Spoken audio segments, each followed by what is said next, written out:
Buongiorno everyone and welcome back. Today we will talk about solar panels, how do they work and how to calculate the wattage necessary to run your appliances and devices. But most important, do you really need one? And if so, which one? We will also talk in details about the foldable portable Dokio 100 watts solar panel. All the parts of this video are split in sections, so if you want to jump to the next one or get back to the previous one, just check in the description the timings or the navigation bar below. For those who don't know me, my name is Aldo. I'm an overlander, adventure traveler, nature and animal lover. I consider myself a citizen of the world, but I'm originally from Italy, so please excuse any grammatical mistakes and my accent. Together with my wife Vera and Toto, this Toyota Land Cruiser behind here that we converted into a tiny home on wheels, we have been driving around the world non-stop since 2016. And we drove on 5 continents and visited more than 50 countries. If you want to find out a little bit more about us, there is a quick 4-minute video just here. Solar panels generate DC, direct current, converting sunlight into power. This power goes through a charge controller that is then redirected to your batteries. There are mainly 2 types of solar panel, thin film and crystalline, both known as photovoltaic. Thin film are the cheaper options. They are made spraying a semiconductor material into a surface which is similar to the silvering back of the mirror. Their life expectancy is about 10 years, so half of the crystalline solar panels. Crystalline panels come in 2 options, monocrystalline and polycrystalline, with the first option being the most expensive but also the best durable and most efficient. The same wattage a monocrystalline solar panel is smaller. Now, if you are looking to get a solar panel for your RV, it doesn't really matter this difference, but if you're doing a research for your house, it's important to separate the 2 kinds of crystalline solar panels. Now, how to calculate the wattage you need. A 100 watts solar panel will not be able to generate enough ampere to power the demand of maximum ampere needed by a 100 watts appliance, for example, a big compressor fridge. In simple words and generally speaking, you got to divide the wattage by the volt. A solar panel produces power at 18 volts, so a 100 watts solar panel at its best can generate about 5.5 ampere. On the other hand, a 12 volt appliance like a fridge, it will be needing at its peak about 8.3 ampere. Obviously, there are variables because a solar panel produces power during daylight, also depending on the weather and the sun position. And the fridge, it doesn't work at its peak all the time, but roughly just about a third each hour, so 20 minutes each hour. So before you buy a solar panel, it's important spending a decent amount of time doing some research. Otherwise you will be put off by solar energy, because you will have either purchased something that doesn't provide you enough ampere, or you will just spend too much and you won't really get value for money. You need first to understand what you really need. And the good rule of thumb is to go out there camping. So get your vehicle, RV, camper out for a weekend. Stay off the grid and see how long your battery lasts.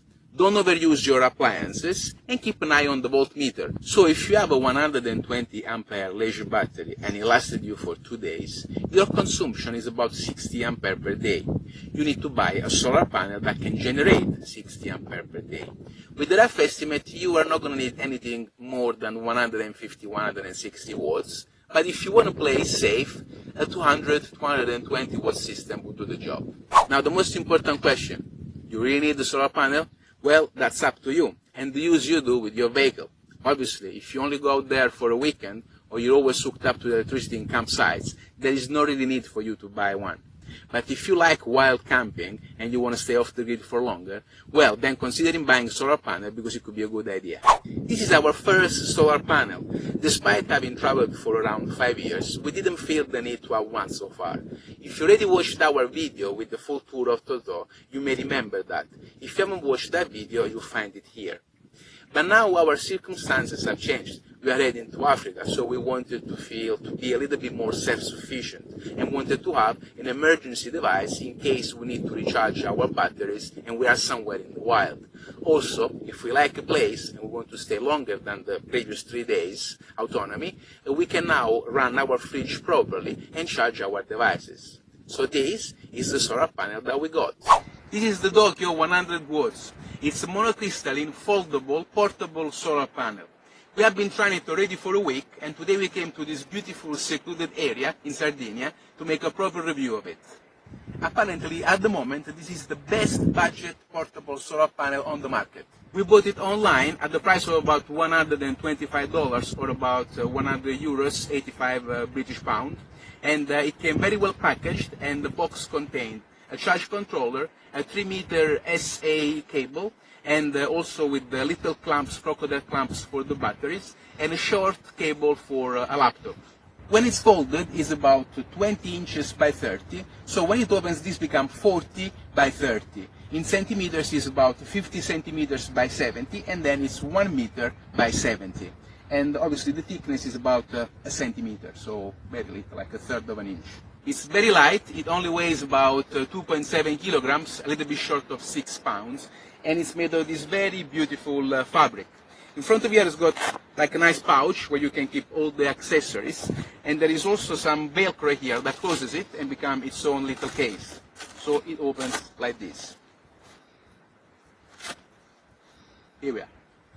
So for our use, it's best to put it on top of the roof rack, and that's where now we're going to go and position it. The good thing about a foldable solar panel is that you can angle it wherever the sun is facing it, because the more direct is the light, the sunlight, the more ampere you're going to get out of it. Let's go set it up and see how it works.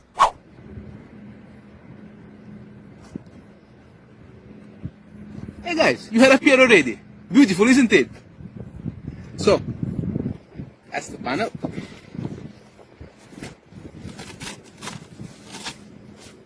Tap. So we got this cable connected to the panels, the cells. There is a little hole in here to place it inside, so it goes back behind. I got a little bag, that's a hammock. I'm going to use it here to make it more softer. The sun is facing that way because it's about 10 a.m., so I'm going to incline it a bit like this.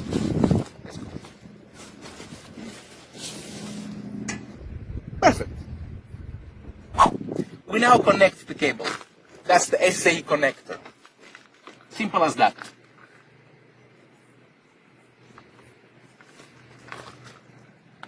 The next steps are really important.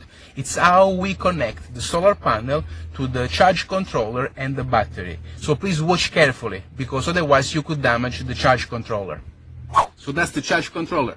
We get the cable with the crocodile clips and connect it here where is the battery symbol, positive and negative. Then we connect it to the battery, positive, negative, and you will see that it's starting to show the voltage of the battery. It's now 12.8 volts. Then we connect the cable that is coming from the solar panel in here, where is the solar panel symbol.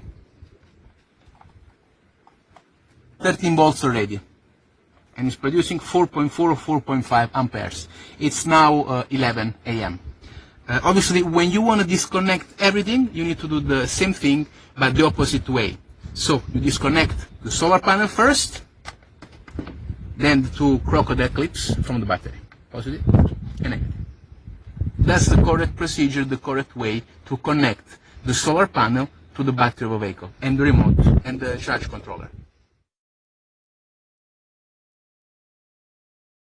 We are also environmentalists, and have recently started our very own charity organization called Try to Give Back. And we are using the revenue generated by our YouTube videos to fund our charitable actions. So please, if you haven't done that yet, smash the like button, subscribe to our channel, and share our videos with your friends on Facebook, Instagram, WhatsApp. It doesn't really cost you a thing, but it means a lot for us. Thank you very much for your support. And if you would like to find out more, a little bit about our charity, there is a quick 2-minute video here. While the solar panel is getting tanned, I'm going to tell you a little bit more about its specifications. It's sold as 100 watts, but has got in fact 2x55 watts monocrystalline panels that are coated in insulated resin. The fabric is waterproof and mildew proof, and it's very easy to carry around, and it can be used from tent to camping up to RVs and boats, or also for emergency in case you want to have it in your car and you need a quick start with your batteries. In a couple of hours you'll charge them and you can start again. The maximum ampere output is rated at 6.1 ampere, but you have to consider the time of the day, the position of the sun, so the time of the year, the weather condition, and the actual inclination of the solar panel. Let's say that on the best day, at its peak, you're looking at something between 5 to 5.6 ampere. The other day it was sunny, so I recorded the solar panel performance from morning until sunset. I positioned the solar panel facing the sun in the best possible inclination, also moving the car accordingly. At 8 a.m. was already producing 2.2 ampere, but at 8:50, just 50 minutes later, it was already delivering 3.6 ampere, and that is already past the 50% mark of efficiency. 10 o'clock, 4.2, 11 a.m., 4.7, 11:55, so 5 minutes before noon, it was already delivering 5 ampere, and it stayed like that, it was the peak, until 3 p.m., reaching about 5.4, 5.6 ampere, around 1:30. After 3 and every subsequent hour, so 4, 5, 6, 7, it was losing 1 ampere per hour. 4, 3, 2, 1.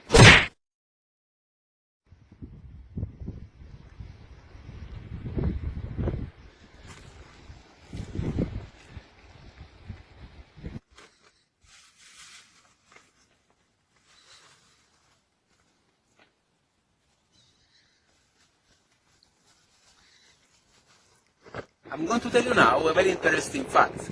Solar panels do not work well if the day is too hot.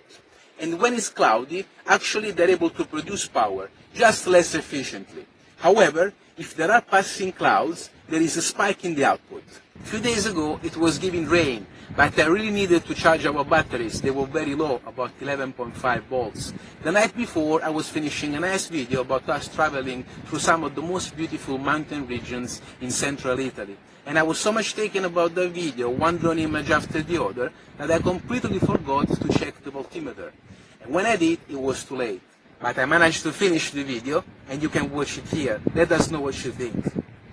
Despite the bad weather, I had to set up the solar panel. And in a matter of 2 hours, I already had the batteries charged enough that I could start the car. I was noticing that where a cloud was passing by, the surface of the panels were cooling down. But when the sun would come out again, there would be like a lensing effect, and the output would spike up to 6.6, 6.7, and even 7.1 ampere. And furthermore, this amperage stayed for quite a few minutes, so it maintained that sort of power. For the solar panel to work efficiently, it's important for the cells to be clean. For any dust forming, I use a little duster, but it's also important not to clean the surface of the panel too often.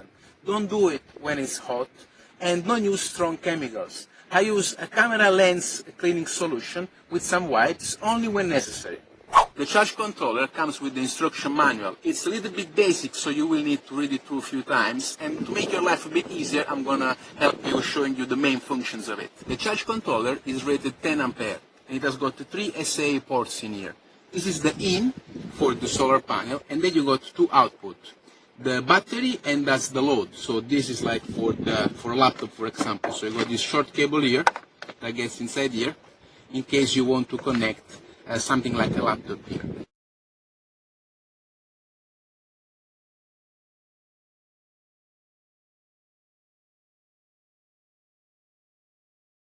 Also got 2 USB exit here, 5 volts, 2 ampere.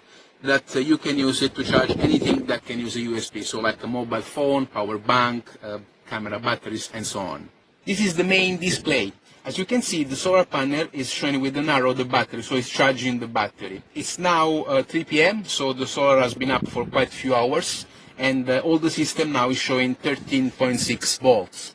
If we press this button on top of here, we change a different display. So starting from the first one, that's the amperage, 4.5, 4.6, of what the solar panel is giving to the battery, is now producing. Then we go here, and that's the output, in case we would have a load connected to this one like a laptop, but now it shows 0 ampere because nothing is connected to it. If we continue, This shows you the setting you want to have for the solar panel to charge the battery. In our case, it's 13.7. Anything between 13.7 and 14.2 is good for the lead-acid batteries. Here is showing the starting point when the controller will start to give charges to a load, and is set to 12.6 volts. So once the system reaches 12.6 volts, energy will be given to a laptop, for example. And the next display shows you when the battery, when the charger is going to stop giving energy, electricity power to the load, in case you don't have enough power. And that's now set on 10.7 volts. So this is the working mode, and it's set on 24 hours, which is the continuous. In case someone would want to change the hours and have it work during the day and not in the night, the changes can be done there. Then the next one is the setting of the battery. You got to B01, B02, and B03. The first one, in my case, is for the lead-acid battery. But then B02 and B03 are for setting the batteries with the lithium-ion or lithium phosphate battery. This one and this, they have to do with the dusk till dawn setting. So in case you want to change the continuous working load with just some hours of the day. So I advise just to leave it like that. And then finally, we got the last one. This one is the short circuit function, and this way it's on. So I advise to leave it on because in case there is a short circuit, this will prevent any damages. In case you want to change some settings, for example, the amount of volts that you want the solar panel to deliver to the battery, you just basically go to that display, which is this one. You keep it pressed, and it will start to blink. With these two arrows, so the pointed up is plus, the pointed down is minus, you decide the power, for example, that you want to the solar panel to deliver to the battery. Let's say, for example, 14 volts. You press it again, and now the solar panel is bringing a charge of 14 volts to the battery. So in conclusion, I would suggest leaving all the settings the way it comes from the factory, because this is a kind of solar panel that you only use during the day, so there is no point of messing with the continuous working mode and so on. When it's daylight, you take it out. When it's night, you fold it, you put it back. What you will use, which is something that you will check, is just the first function that will tell you what kind of amperage that the solar panel is producing. And I would say this one, in case you want to change the output voltage of the solar panel to the battery, but I wouldn't go any higher than 13.8, at least for the lead acid battery. It may seem complicated, but in fact it's very intuitive, so with a bit of practice you should have no problem. But it is very important, as soon as you open it up, before connecting it, that you check that the setting for the right battery type is already pre-imposted in there. Otherwise it could damage your batteries. The downsides of the Dokio 100 watts are not many. We are actually very happy about it, and we know that if treated with care, this solar panel will last us a long time. Being lightweight and flexible also means that in the long run, with the sun's heat, it may deform a bit, especially if you place it standing, laying on the side of a vehicle. Also, I've noticed that there are no eyelets for grommets, so in case I would want to put a rope inside to secure it better for windy days, I cannot do so. However, there are some handles on the side. They are quite tough fabric, so that can be used for this purpose. I hope you liked the video and it did provide you with some useful information.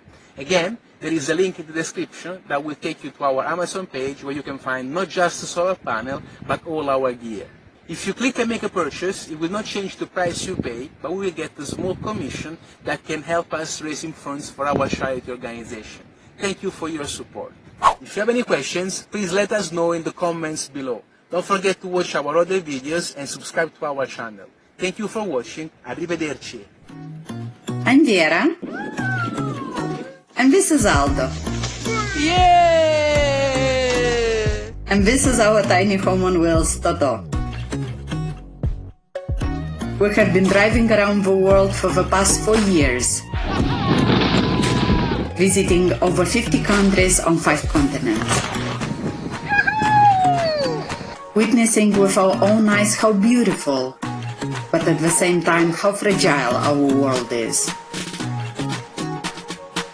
Click on the subscribe button and join our adventure.